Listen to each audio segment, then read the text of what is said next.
Chapter 1. Want to take a little road trip, buddy? Navy Lieutenant Torolf Magnuson put his face in his hands and counted silently to 10. Only then did he look up at 4 of his teammates from 4th Squad, 8th Platoon, SEAL Team 13, and say, "Get lost." Yo, man, not a chance. His best friend, Petty Officer Justin Cage LeBlanc, said with a laugh. LeBlanc was a Cajun from southern Louisiana.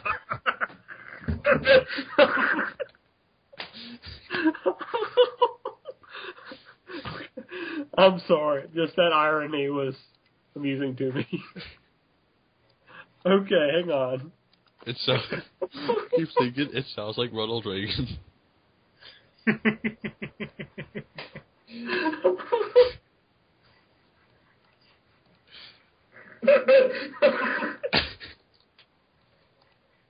From southern Louisiana.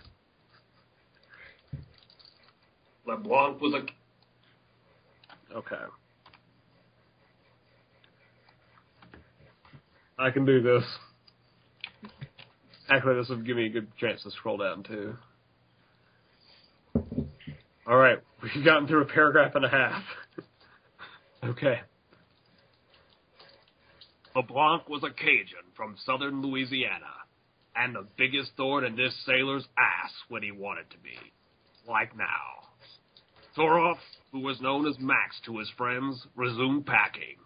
His sea bag sat on the bed in his apartment in Coronado, California, home of the U.S. Naval Amphibious Base, as well as the Buds. That was an awkward paragraph break. Oh well. As well as the Buds training ground for the Navy's elite Special Forces unit. He would soon hitch a ride on a military transport to Germany, and from there take a commercial flight to Norway. His buddies surrounded him in his bedroom, trying to change his mind. Not just Cage, but also Lieutenant J.G. Zach Pretty Boy Floyd, a race car driver, and Lieutenant J.G. Jacob Mendoza, J.A.M. or Jam, ex-Jesuit priest. There was also...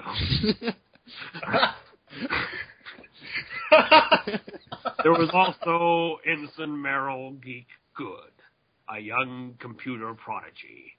Geek was the only ring knocker among them, being a Naval Academy grad. Cage shoved the duffel bag up to the side and laid down in the bed, arms crossed under his head, smiling up at Torolf with exaggerated innocence. Ha! Cage hadn't been innocent since he'd fast roped down his mother's umbilical cord and out of the womb 30 years ago.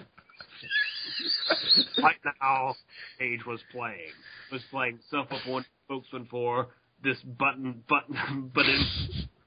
who nodded or grinned at every blinking thing he said. Even simple stuff like, "Yo, nigga, where you going?" No way. I told you that a dozen times.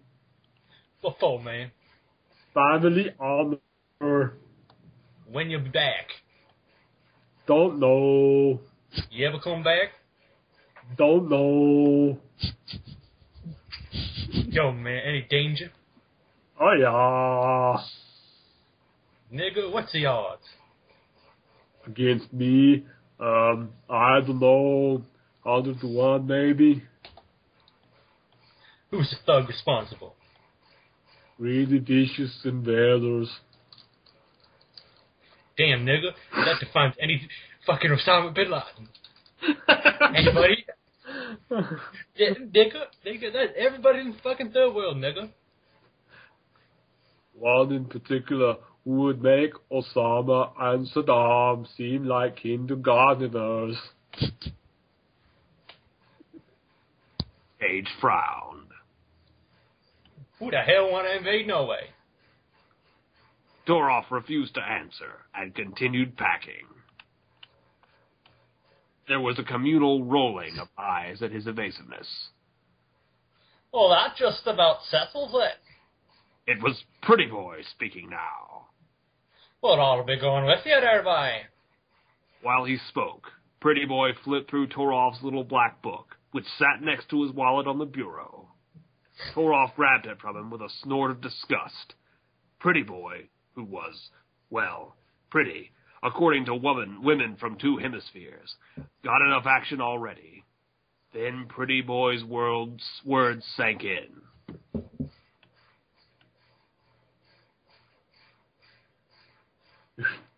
Who goes?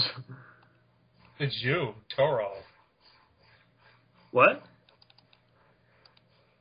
So that's Torov. That's Who? Torov thinking. That's you, Arnold Schwarzenegger. That's you thinking. All thinking. So you got, Okay, you know, I'm sorry. ready. You guys kind of cut out for a second. But I think because it's like, it's Pretty Boy's words, it should be Matt reading it out. Who's doing jam? I guess me. I don't know what All right, words to but- do with him, though. His ass. Something Mexican. Arriba! That's Hello, Senora. Exactly. Not babysitters precisely. So speedy, you're so brave. Anyway, yeah, you keep going. Okay, sorry. Oh, great. That's just what I need. A herd of Navy SEALs riding my tail. Torov thought. I don't need 4 oversized babysitters. That's debatable, Senor. Jam interjected. The Hispanic guy was checking out Torov's books on a nearby shelf. Giggity. Torov read everything from Clive Cussler to his sister Kirsten's romance novels. Jam probably had a dozen different versions of the Bible. Young nigga, not babysitters. Precisely, anyway. Cage elaborated. Can't serve the gumbo unless everyone's at the table. He loved to quote his Cajun grandmother's hokey bayou sayings. What the hell does that mean? Young nigga, all the brothers put together. Cage grinned. How many of you niggas were there for me and me ma during Katrina and Rita? Mama was Cajun for grandmother. Me, how could I do any less for you, nigga? Even if you lost your friggin' mind there, nigga. Norway. Pretty Boy said, frowning. It's cold there, isn't it? Damn cold. Norway is where I come from.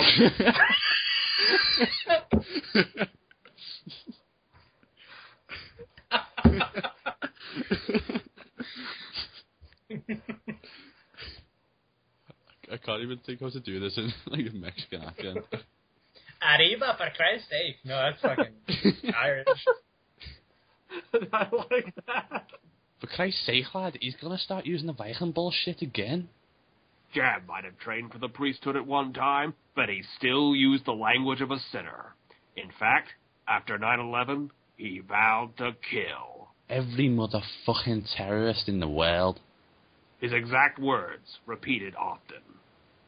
Guess I'll have to pack my whiskey. Pretty Boy said with a loud sigh of resignation.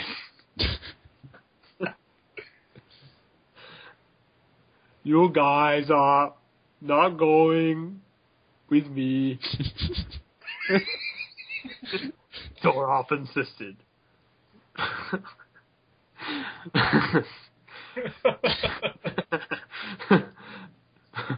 No one listened on account of them being deaf. Yeah, really, those Scandinavian women are supposed to be pretty hot. This from Pretty Boy, of course. Ooh, what do I say here?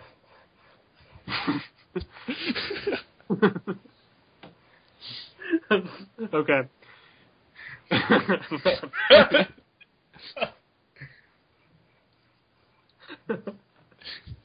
Hold on.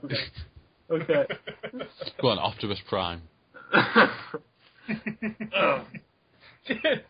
He waved a long dildo.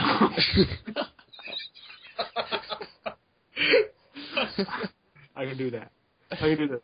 He waved a long dildo and strip of condom that he picked out of Toroff's duffel bag. Fine, a marathon or you good buddy? You plan to eat all those hot Norse mammals to yourself? Toroff grabbed himself and the condoms. Toroff grabbed himself and the condoms and stuffed them back in his bag. Listen, this is serious business for me. It's something I've got to do. By myself. You speak up, nigga. Cage said, serious himself now. Toroff inhaled and exhaled, then decided to tell them the truth. Not that they would believe him. I need to travel back to the 11th century Norselands to put an end to Steinholf, the worst tango in the world. Tango was a seal word for terrorist, or bad guy, or Megatron. My family lands and tortured my sister, Madrine, which doesn't rhyme with Latrine. Think Hitler on a longship, like Viking Hitler. His friends couldn't have regarded him more incredulously if he'd grown propellers and called himself a Black Hawk. You're gonna count out? Cool. It was Geek speaking for the first time. He apparently learning how to talk while this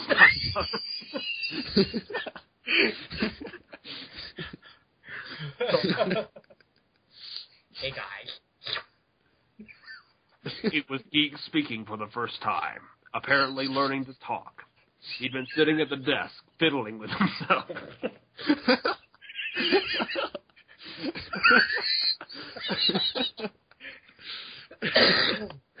Oh my god. He'd been sitting at the desk, fiddling with himself, updating some virus software. He'd been sitting at the desk, fiddling with himself and updating some virus software. Cool. Does he accept time travel? I must be dreaming. The other SEALs turned to look at Geek, shocked. The message was clear. Geek had an IQ of about a gazillion, and he could accept time travel. Well, holy shit. Maybe the rest of them could accept it too. Scary thought, that. Shit, nigga, you've been watching too much Star Wars. Oh, wait, that's real. Tell them no. Oh. Tell them no. Please, tell them no. Not really.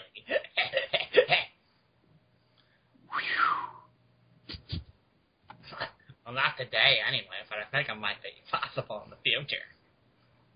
That is just great. Geek then went on to spout some crap about time wrinkles in the stratosphere and research going on at some half-baked interterrestrial institute in D.C. Apparently, time travelers, aliens, and Decepticons were put in the same category.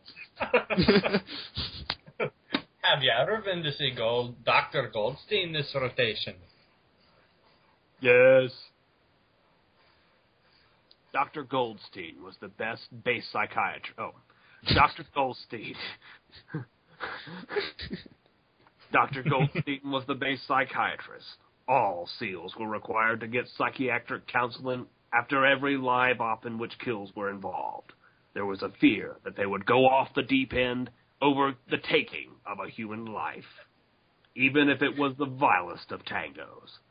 After the recent stint in Afghanistan, his platoon, a combined effort of SEALs, Rangers, Autobots, and other Special Forces units. Transformers is serious business, and all gotten in their share of killing Al-Qaeda suicide bombers, Decepticons, and shit. They would start a new rotation next month, this time into Crit, where the goal was to make a surgical strike, taking out some of the remaining hardcore Ba'athist remnants of Saddam's old regime.